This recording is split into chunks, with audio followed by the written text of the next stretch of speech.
Habari leo magazetini. Today in media. Aujourd'hui dans les médias.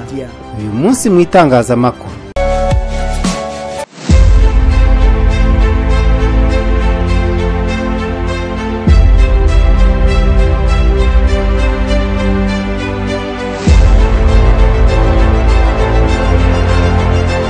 Ndabasuje kandi ndabifuriza ibihe byiza nshuti mukurikiye Primo Media Rwanda. Turi ku cyumweru tariki ya 7 z'ukwezi kwa 8 mu 2022. Ubusanzwe gahunda y'amakuru yaranze umunsi iva kuwa mbere ikagera kuwa gatanu. Ariko kuri iki cyumweru ntibisanzwe. Reka turebere hamwe amakuru yiri wavugwa mu bitangazamakuru n'ibinyamakuru arebana n'u Rwanda ndetse n'ahandi hirya no hino ku isi. U Rwanda rwasabye Repubulika ya Demokarasi ya Kongo gufatira icyemezo umutwe wa FDLR. Minisitiri w'Ububanyi n'Amahanga w'u Rwanda Dr Vincent Biruta yasabye Repubulika ya Demokarasi ya Kongo gufatira ibyemezo umutwe wa FDLR bitabaye ibyo ngo umubano w'ibihugu byombi uzakomeza kubangamirwa. Kuva mu minsi ishize hakomeje kugaruka kuri raporo y'impuguke z'umuryango w'abimbyi igomba gushyikirizwa akanama gashinzwe umutekano. Ntabwo iratangazwa ku mugaragaro ariko ibyitwa ko bikubiyemo bikomeje kujya hanze rwihishwa. Ubwo yaganiraga na radio mpuzamahanga y'Abafaransa RFI, Dr Vincent Biruta yavuze ko u Rwanda ruzavuga neza kuri iyi raporo umunsi izaba yamuritswe. Yavuze ko yumvise ko u Rwanda rwashinjwe ko rwohereje muri Repubulika ya Demokarasi ya Kongo abasirikare bo gufasha M23 guhera mu kwa 11 k'umwaka ushize. Runashinjwa kandi ko rwabahaye inkunga y'ibikoresho. Minisitiri w'Ububanyi n'Amahanga w'u Rwanda yavuze ko umugizi impuguke zaba zarabonye gusa abasirikare b'u Rwanda ntibizibona abarwanyi ba FDLR, raporo ntivuge ku mikoranire ya FDLR na FARDC, hagomba kuba hari ikibazo. Nicyo kimwe no kuba drone zakoreshejwe mu kubona abasirikare b'u Rwanda zitarabonye ibisasu byarashwe mu Rwanda biturutse muri Kongo tariki ya 19 z'ukwa gatatu, ya gatatu z'ukwa gatanu ni ku itariki ya 10 z'ukwezi kwa gatandatu. Iyo raporo kandi ngo ntiyagarutse ku mvugo z'urwango zakomeje gukwirakwizwa n'abayobozi muri guverinoma, imiryango itari ya leta n'abaturage ba Kongo. Minisitiri Biruta yavuze ko FDLR ari ishingiro ry'ikibazo nk'icy'umutwe wa M23 kubera uburyo yakomeje gukwirakwiza ingengabitekerezo ya jenoside. Ni umutwe ngo wakomeje kwibasira ibice bimwe by'abaturage ba Kongo bigatuma hagenda havuka indi mitwe yo kwirwanaho. Iyo raporo ivuga ko yakomeje agira ati mu burasirazuba bwa Kongo hari imitwe yitwaje intwari irenga 130.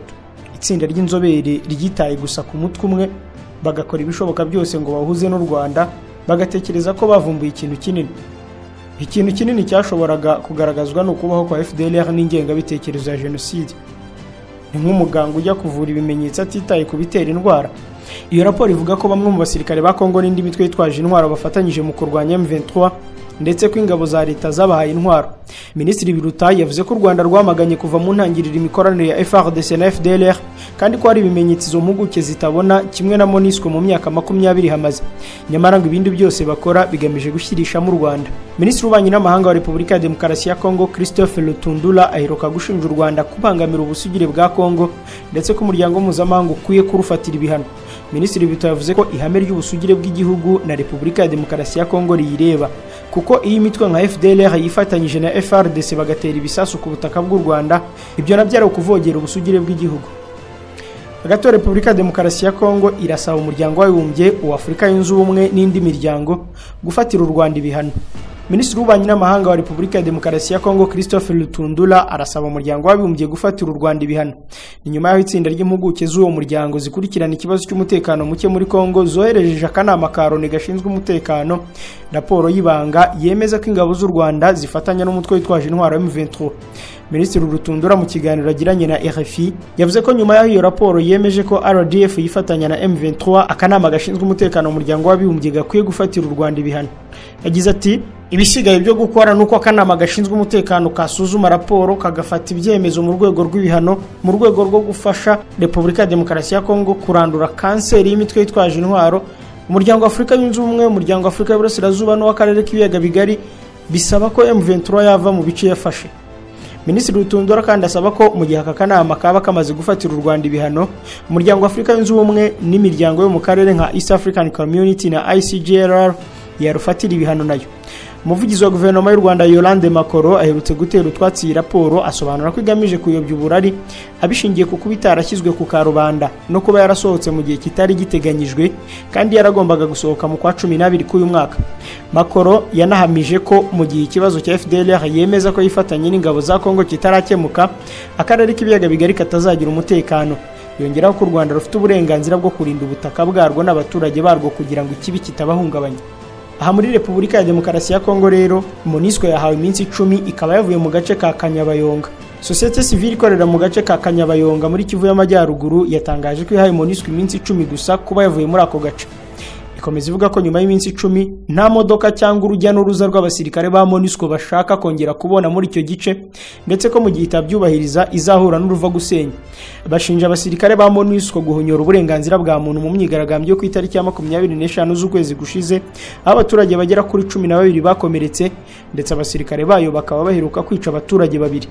Bayishinja kandi gusahura umutungo kamere wa Kongo, ngo by'umwihariko mu burasirazuba bw'iki gihugu bihisha inyuma y'umutekano mucyo uharangwa. Baragira bati ntabwo dushaka kongera kubona imodoka n'abasirikare ba MONUSCO mu mihanda ya Kanyabayonga. Ntidukeneye kandi no kubona za helicopter ziparika ku butaka bw'abaturage ba Kanyabayonga. Ntabwo dushaka kandi kubona MONUSCO iza kutuvomera amazi. Twanze kandi imikoranire iyo ari yo yose na MONUSCO itwicira abaturage nta mpuhwe. Twihanangirije kandi umukongomani uwo ari we wese wagirana imikoranire na MONUSCO. Imyigaragambyo ku itariki ya 25 na 26 z'ukwezi gushize yari igamije kwamagana MONUSCO mu duce nka Goma, Kanyabayonga na Butembo. Sosiyete sivile ikorera mu ntara Kivu y'Amajyaruguru yatangaje ko abaturage basaga 36 bayiguyemo, naho abarenga 170 barakomereka, byose bakabigereka kuri MONUSCO. Tukiri kuri MONUSCO rero, hari utavuga rumwe n'ubutegetsi bwa Tshisekedi wavuze ko ubu butumwa bw'umuryango w'abibumbye butagenda butarabona intsinzwe ya Felix Tshisekedi. Frank Diango, umuyobozi w'ishyaka MLP Mouvement Lumumbiste Progressiste, yatangaje ko atifuza ko MONUSCO iva ku butaka bwa Kongo itabanje kubona uko Perezida Tshisekedi azatsindwa uruhenu mu matora y'umukuru w'igihugu yateganyijwe mu mwaka utaha 2023. Ibi yabitangarije abayoboke b'ishyaka rye MLP mu murwa mukuru Kinshasa ubwo yari mu muhango wo kumurika ku mugaragaro urubuga rwa internet rw'ishyaka rye. Yagize ati gusaba ko MONUSCO igenda huti kwaba ari uguha amahirwe ubutegetsi bwa Perezida Tshisekedi kwiba amatora yo mu 2023 nta mutangabuhamya uhari. Aha tugomba gushushoza. MONUSCO izagenda imaze kubona uko Felix Tshisekedi atsindwa amatora. Frank Diango ni umunyapolitiki urwanya ubutegetsi bwa Perezida Tshisekedi, akaba n'umuyobozi w'ishyaka MLP. Aheruka gutangaza ko aziyamamariza kuyobora Kongo mu matora ateganyijwe mu 2023, gusa muri iyi minsi akomeje kumvikana nenga ubutegetsi bwa Tshisekedi, avuga ko bunaniwe ndetse ko butabashije guha abaturage icyo bwabasezeranyije, bityo ko bugomba kuvaho. Tuve muri Kongo. Blinken utegerejwe mu Rwanda yatangiye uruzinduko muri Afurika. Umunyamabanga wa Leta z'Ubumwe za Amerika ushinzwe ububanyi n'amahanga Anthony Blinken yatangiye uruzinduko ku mugabane wa Afurika, aho yahereye muri Afurika y'Epfo. Ibiro bya Afurika y'Epfo bishinzwe ububanyi n'amahanga DIRCO byatangaje ko Blinken yageze muri iki gihugu mu gitondo cyo kuri iki cyumweru. Byagize biti uyu munsi ku cyumweru tariki ya 7 Kanama 2022, umunyamabanga wa Amerika Bwana Anthony Blinken yageze ku kibuga cy'indege cya Rensselaer, aho yakiriwe na Minisitiri Naledi Pandor. Azaganira n'abategetsi ba Afurika y'Epfo ku wa mbere. Biteganyijwe ko Blinken nava muri Afurika y'Epfo azagera uruzinduko muri Repubulika ya Demokarasi ya Kongo tariki ya 9 n'iya 10 z'uku kwezi, agahita akomereza mu Rwanda. Mu bimuzanye mu Rwanda ngo harimo kuganira ku mubano iki gihugu gifitanye na Amerika, ku mwuka mubi watutumbye ku mubano wacyo na Repubulika ya Demokarasi ya Kongo, ndetse no kuri Paul Rusesabagina ufungiwe ibyaha by'iterabwoba muri gereza ya Nyarugenge, akaba ari umuturage ufite uburenganzira bwo gutura ku butaka bwa Amerika.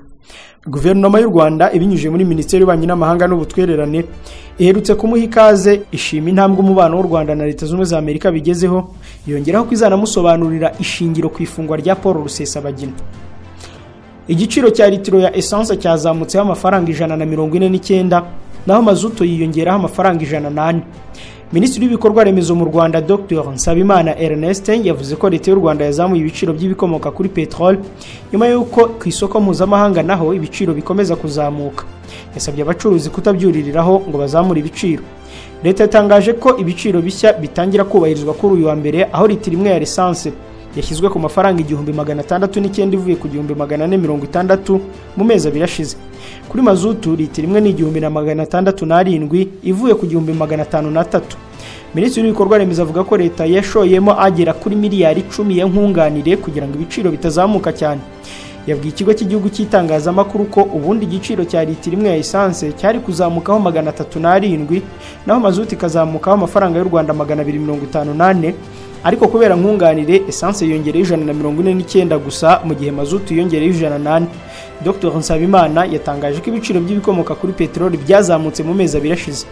Yavuze ko impamvu eshatu zazamuye ibyo biciro harimo intambara y'Uburusiya na Ukraine, ikiguzi cy'ubwikorezi mu nyanja ndetse n'amafaranga y'ubwishingizi yazamutse. Kubera iyo mpamvu ngo n'ubu ibiciro bizazamuka kubera umwuka w'intambara hagati y'Ubushinwa na Taiwan, gusa ariko ngo hari icyizere ko bishobora kumanuka igihe nta zindi mpamvu zazamo. Leta y'u Rwanda ivuga ko nta kibazo cy'ibikomoka kuri peteroli gihari mu bubiko bw'u Rwanda kuko ngo ikomeza kugenda ibigenzura. Ntituzapfa kuva muri Bunagana. Umuvugizi wa M23 umutwe wa M23 watangaje ko utazigera uva mu gace ka Bunagana umaze ukwezi kurenga wigaruriye, ahubwo kutegereje abategetsi ba Kongo kuza muri uwo mujyi kugira ngo bagirane ibiganiro byo guhagarika intambara. Lawrence Kanyuka umuvugizi mu bya politiki wa M23 yabitangaje ubwo yagiranaga ikiganiro na radio mpuzamahanga y'Abafaransa RFI. Yagize ati ntabwo M23 iteze kuva Bunagana mu gihe cyose abategetsi ba Kongo bataraza ngo tugirane ibiganiro. Yakomeje avuga ko byaba byiza abategetsi ba Kongo baje muri Bunagana kugira ngo baganire n'abayobozi ba M23 mu rwego rwo gushaka umuti w'ikibazo cy'intambara. M23 yatangaje ko byaba byiza leta ya Kongo yemeye kuza bakagirana ibiganiro mbere y'amatora y'umukuru w'igihugu ateganyijwe mu 2023. Reka tujye Nyamasheke. Inzego z'umutekano zafashe umugabo wishe ababyeyi be bombi. Umugabo w'imyaka 34 washakishwaga nyuma yo kwica ababyeyi be ku wa gatandatu yatawe muri yombi nk'uko ubuyobozi bwabitangarije ikinyamakuru Umuseke. Amakuru avuga ko yabajijije amakimbirane ashingiye ku mitungo.